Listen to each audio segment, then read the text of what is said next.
एक बादशाह अपने महल की छत पर टहल रहा था। टहलते टहलते उसकी नज़र महल के नज़दीक घर की छत पर पड़ी, जिस घर पर एक बहुत खूबसूरत औरत कपड़े सुखा रही थी। बादशाह ने अपने एक बांदी को बुलाकर पूछा, किसकी बीवी है यह? बांदी ने कहा, बादशाह सलामत, यह आपके गुलाम फिरोज की बीवी है। बादशाह नीचे उतरा। बादशाह पर उस औरत के हुस्न जमाल का सहसा छा गया था। उसने फिरोज को बुलाया।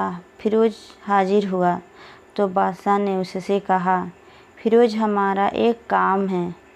हमारा यह खत फलवा मुल्क के बादशाह को दे दो और उसका जवाब भी उसने ले लाना। फिरोज उस खत को लेकर घर वापस आ गया। खत को अपने तकिए के नीचे रख दिया। सफ़र का सामान तैयार किया। रात घर में गुजारी और मंजिल एवं मकसूद पर रवाना हो गया। इस बात को लाइस्लम के बादशाह ने उसके साथ क्या चाल चली। इधर जैसे ही फिरोज नज़र से उछला हुआ, बादशाह चुपके से फिरोज के घर पहुंचा और आहिस्ता से फिरोज के घर का दरवाज़ा खटखटाया। फिरोज की बीवी ने कहा, कौन है? बादशाह ने कहा, मैं बादशाह हूँ, तुम्हारे शौहर का मालिक। तो उसने दरवाज़ा खोला। बादशाह अंदर आकर बैठ गया। फिरोज की बीवी ने हैरान होकर कहा, आज बादशाह सलामत यहाँ हमारे गरीब खाने में? बादशाह ने कहा, यहाँ मेहमान बनकर आया हूँ। फिरोज की बीवी ने बादशाह का मतलब समझकर कहा, मैं अल्लाह की पनाह चाहती हूँ आपके इस तरह आने से, जिसमें मुझे कोई खैर नज़र नहीं आ रही। बादशाह ने गुस्से में कहा, ए लड़की, क्या कह रही है तू? शायद तुमने मुझे पहचाना नहीं। मैं बादशाह हूँ, तुम्हारे शौहर का मालिक। फिरोज की बीवी ने कहा, बादशाह सलामत, मैं जानती हूँ कि आप ही बादशाह हैं, लेकिन बुजुर्ग कह गए हैं, शेर को अरगचे जितनी ही भूख लगी हो वह मुर्दाखर तो नहीं खाना शुरू कर देता। और कहा, बादशाह सलामत, तुम उस कटोरे में पानी पीने आए हो जिसमें तुम्हारे कुत्ते को पानी पिया है। बादशाह और औरत की बातों से बड़ा शर्मसार हुआ और उसको छोड़कर वापस चला गया, लेकिन अपने चप्पल वहीं भूल गया। यह सब तो बादशाह की तरफ से हुआ। अब फिरोज को आधे रास्ते में याद आया कि जो खत बादशाह ने उसे दिया था वह तो घर पर ही छोड़ आया है। उसने घोड़े को तेज़ी से वापस मोड़ा और अपने घर की तरफ पलका। फिरोज अपने घर पहुंचा तो तकिए के नीचे से खत निकालते वक्त उसकी नज़र पलंग के नीचे पड़े बादशाह के नालैन चप्पल पर पड़ी, जो वह जल्दी में भूल आया था। फिरोज का सर चकरा कर रह गया और वह समझ गया कि बादशाह ने उसे सफ़र पर सिर्फ इसलिए भेजा ताकि वह अपना मतलब पूरा कर ले। फिरोज किसी को कुछ बताए बगैर चुपचाप घर से निकला। खत लेकर वह चल पड़ा और काम ख़त्म करने के बाद बादशाह के पास वापस आया तो बादशाह ने उसे इनाम के तौर पर 100 दिनार दिए। फिरोज दिनार लेकर बाज़ार गया और औरतों के इस्तेमाल की कीमती कपड़े और कुछ तोहफ़े भी खरीद लिए। घर पहुंचकर बीवी को सलाम किया और कहा, चलो तुम्हारे मौके चलते हैं।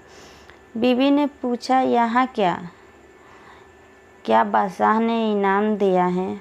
और मैं चाहता हूँ कि तुम यहाँ पहन कर अपने घर वालों को भी दिखाओ।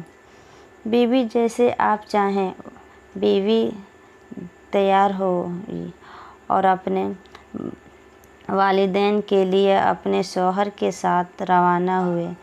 दामाद और बेटी और उनके लाए गए तोहफे को देखकर वह लोग बहुत खुश हुए। फिरोज बीवी को छोड़कर वापस आया। 1 महीना गुजरने के बावजूद ना बीवी का पूछा और ना उसका वापस बुलाया। फिर कुछ दिन बाद उसके साले उससे मिलने आए और उसने कहा, आप हमें इतनी बहन से गुस्से और नाराज़गी की वजह बताएं या फिर हम आपको काजी के सामने पेश करेंगे। तो उसने कहा, अगर तुम चाहो तो कर लो, लेकिन मेरे जिम्मे उसका ऐसा कोई हक बाकी नहीं जो मैंने अदा ना किया हो। वह लोग अपना केस काजी के पास ले गए तो काजी ने फिरोज को बुलाया। काजी उस वक्त बादशाह के पास बैठा हुआ था। लड़की के भाइयों ने कहा, अल्लाह बादशाह सलामत और काजी साहब को सही सलामत रखे। काजी साहब, हमने एक सब्ज बाग, दरख्त फलों से भरे हुए और साथ में मीठे पानी का कुआं इस शख्स के हवाले में कर दिया था, तो इस शख्स ने हमारा बाग उजाड़ दिया, सारे फल खा लिए, दरख्त काट लिए और कुएं को खराब करके बंद कर दिया। काजी फिरोज के तरफ मुतअस्सिब होकर पूछा, तो लड़के तुम क्या कहते हो इसके बारे में? फिरोज ने कहा, काजी साहब, जो बाग मुझे दिया गया था वह उससे बेहतर हालात में मैंने उसे वापस किया है। काजी ने पूछा, क्या उस बाग तुम्हारे हवाले वैसे ही हालात में वापस किया है जैसे पहले था? उन्होंने कहा, हाँ, वैसे ही हालात में वापस किया है, लेकिन हम उनसे बाग वापस करने की वजह जानना चाहते हैं। काजी ने कहा, फिरोज, तुम इस बारे में क्या कहना चाहते हो? फिरोज ने कहा, काजी साहब, मैं बाग किसी बुग़्ज़ या नफ़रत की वजह से नहीं छोड़ा, बल्कि इसलिए छोड़ा कि एक दिन जब मैं बाग में आया तो उसमें मैंने शेर की पंजों के निशान देखे, तो मुझे खौफ हुआ कि शेर मुझे खा जाएंगे। इसीलिए शेर के इकराम की वजह से मैंने बाग में जाना बंद कर दिया।